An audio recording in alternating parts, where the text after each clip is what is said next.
Hey everyone, Renette Sunham here with an important video and very timely. This is regarding what's going on with gas prices and other developments that I want to share with all of you.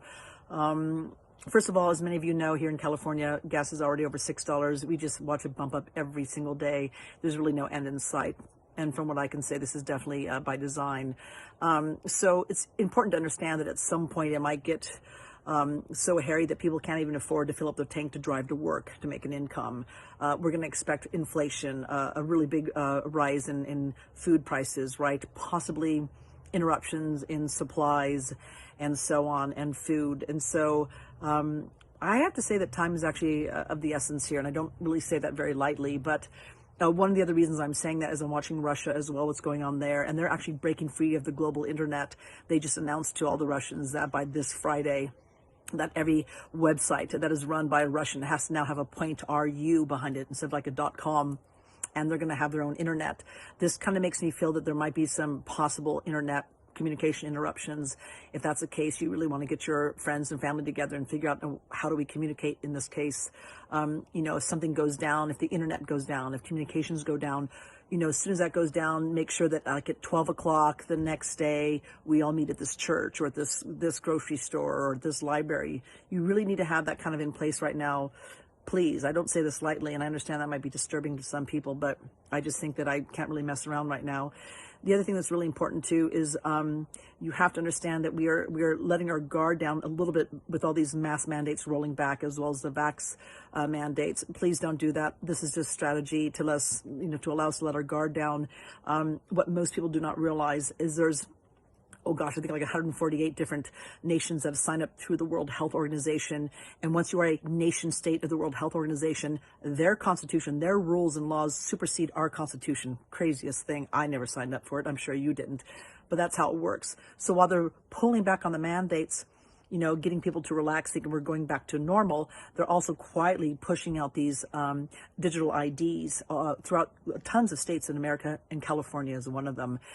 Well, people are saying, well, I will never sign up for a digital ID. It's like, well, I'm glad you're thinking that way. That's good.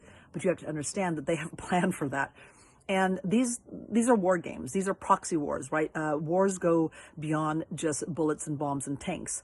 There's ways to break a society and bring it to its knees, to make it capitulate to something that they otherwise would not give permission to. That's what this digital passport is. That is why we're seeing a rise in gas prices and inflation, is because it's to bring us to our knees. And so what the plan is that those in power, I would assume it's the World Economic Forum and it's the Davos Group, which is kind of one and the same, and maybe the CCP, and God only knows who else.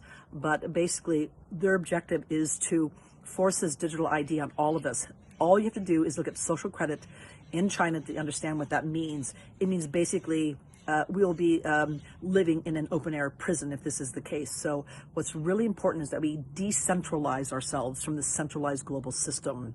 And that's important because if we don't, and we continue to be dependent upon a global system that is trying to gain complete control of every aspect of our lives, we're going to be victims of it. So it's very important that we look at our lives and say, okay, for generations now, by design, we've been forced into being consumers. Over the generations, we've exported all of our manufacturing and industries to other countries. So all we do and base our economy on is consuming and consuming. Well, that's not going to fly much longer, especially with massive inflation and with supply interruptions. So we have to change how we think and realize we've got to go from being a consumer into becoming a producer. So you have to look at yourself and your skill set. Okay, on a local, regional level, what do I have of value? What can I produce? It might be a thing or it might be a skill. So you might be the person who goes out there and you have chickens and you provide eggs. You might be the guy who's growing the potatoes, or you've got the little front yard produce garden, right? Or you might be the one who has the goats and you're producing the goat cheese and milk. It might be that you don't have any of that and you live in an apartment complex, but you know how to fix things or make things, or you just happen to have a 3D printer. Or you might be the person that can have a daycare center while others are going out and working, locally.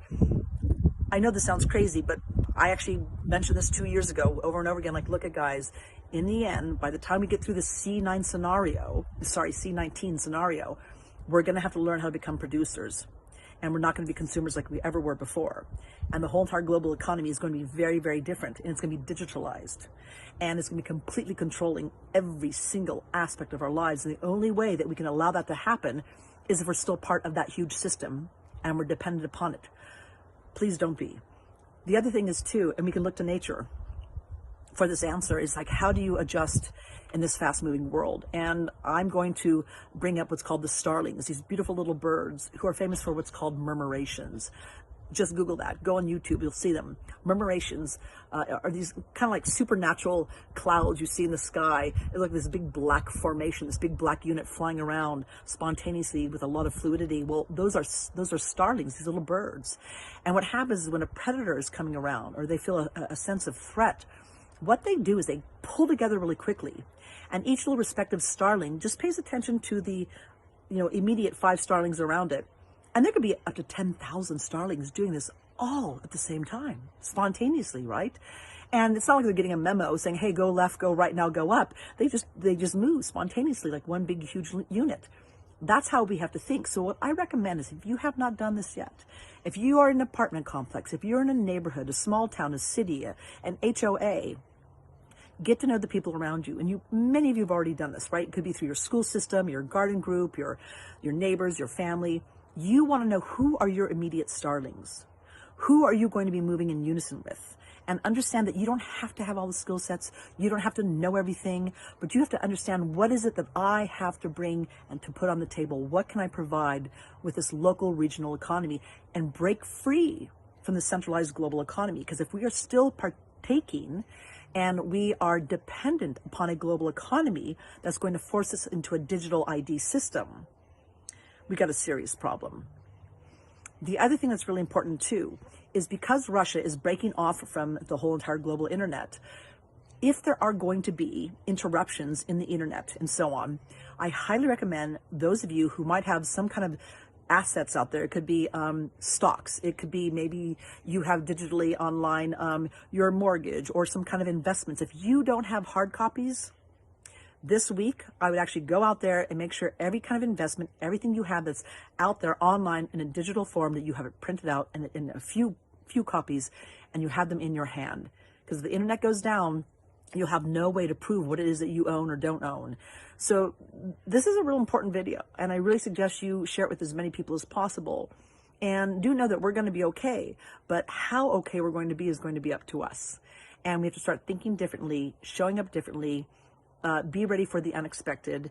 Know this is by design. This is definitely a well-planned, thought-out strategy that's been rolling out for quite some time.